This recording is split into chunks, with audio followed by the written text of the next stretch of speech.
Bonjour, bonsoir, on va se retrouver aujourd'hui pour une petite vidéo de duel. Le duel consiste en une chose très simple.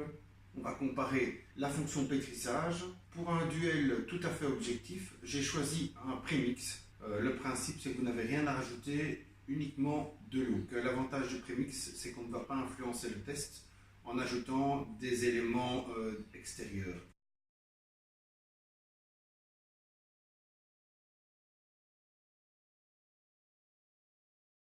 Donc je ne vais pas influencer le résultat par une quantité de sel, de levure ou autre élément qui pourrait être mal dosé ou de mauvaise qualité. C'est parti.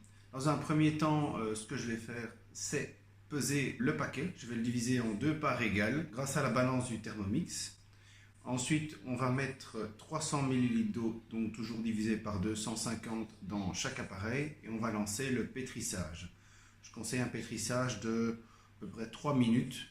Première étape donc, avec la fonction balance, on pèse donc 250 grammes.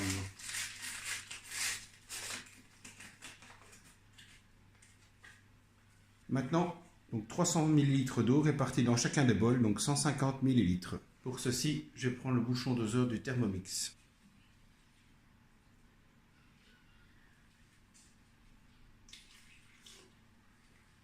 Une fois les éléments dans les deux appareils, on va lancer le pétrissage 3 minutes.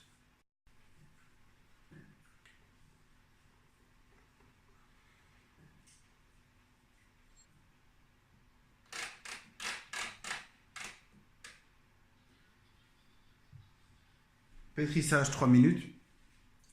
3 minutes aussi le pétrissage. Alors on lance le tout.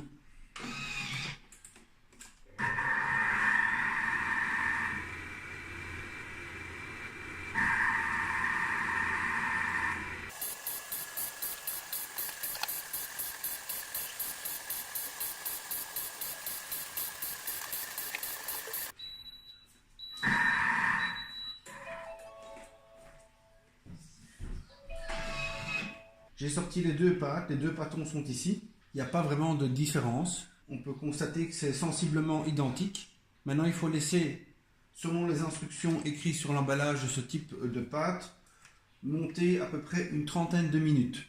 Donc je vais faire deux boules pour que ça reste séparé. Et je vais vous les mettre dans un bol qui va aider pour la pousse.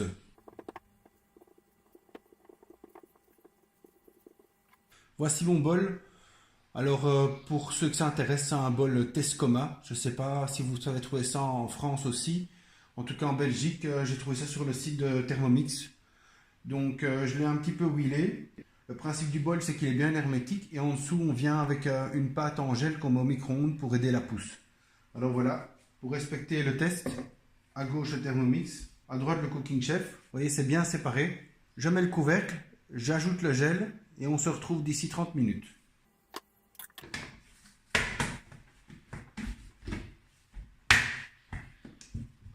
Les 30 minutes sont passées. Nous sommes ici avec un résultat similaire. Les pâtes ont toutes les deux gonflé de la même manière. Alors pour respecter le test, j'ai huilé un moule. Ce qu'on va faire, c'est qu'à gauche on va mettre une pâte, à droite une autre pâte.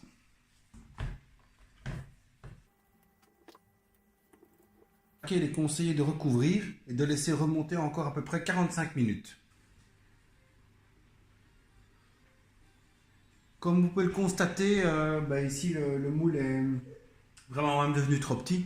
La pousse est très bien faite des deux côtés, donc les deux pâtes sont tout à fait élastiques. Je fais monter le four à 230 degrés. Et après, nous allons faire la cuisson du pain, donc à peu près 3/4 d'heure. Dans la recette, il est conseillé de mettre un petit peu d'eau, humidifier les pâtes et un petit peu de farine, donc je vais le faire. Voilà, on se retrouve à la fin de la cuisson. Le pain est vraiment exactement le même, on ne distingue même plus les deux pains différents. Donc voilà. Voilà, on se retrouve en fin de cuisson. Le pain est vraiment identique. Donc on va voir maintenant ensemble ce que ça donne.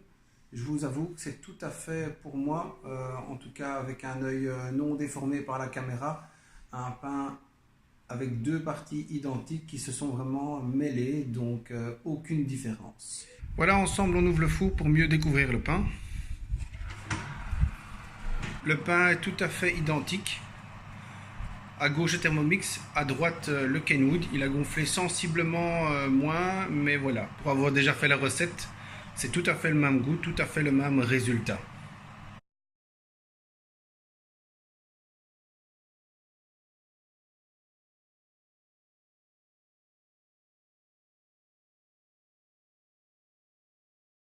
Voilà, comme je disais à l'instant, le pain est tout à fait identique. Ici, c'est un duel, donc on va essayer de trouver ensemble un gagnant. Comme le résultat technique de pâtisserie, de pétrissage est identique, je vais remettre le point cette fois-ci au Thermomix parce que il nous a permis de peser. Sa minuterie nous a permis de nous assurer que chaque étape était respectée au niveau du timing. Et dans mon cas, il m'a permis d'enchaîner vers une nouvelle recette directement sans laver le bol. Donc dans ce cas-ci, léger avantage au Thermomix, mais vraiment c'est parce qu'il faut donner un gagnant au duel, sinon pour moi c'est vraiment un match nul. On se retrouve très vite pour de nouvelles vidéos, de nouveaux duels, et je vous remercie pour tous vos encouragements, tous vos conseils. La chaîne commence à grandir tout doucement, mais en tout cas voilà, moi je suis content de partager avec vous de chouettes moments. Je voudrais remercier au passage la chaîne Sam Cook Look pour tous ces conseils, tous ces partages et tous ces échanges avec moi. Donc n'hésitez pas aussi, en plus de liker ma chaîne, à liker aussi la chaîne Sam Cook Look. Vous la retrouverez évidemment très facilement sur YouTube. C'est fini, je vous dis à bientôt pour de nouvelles vidéos.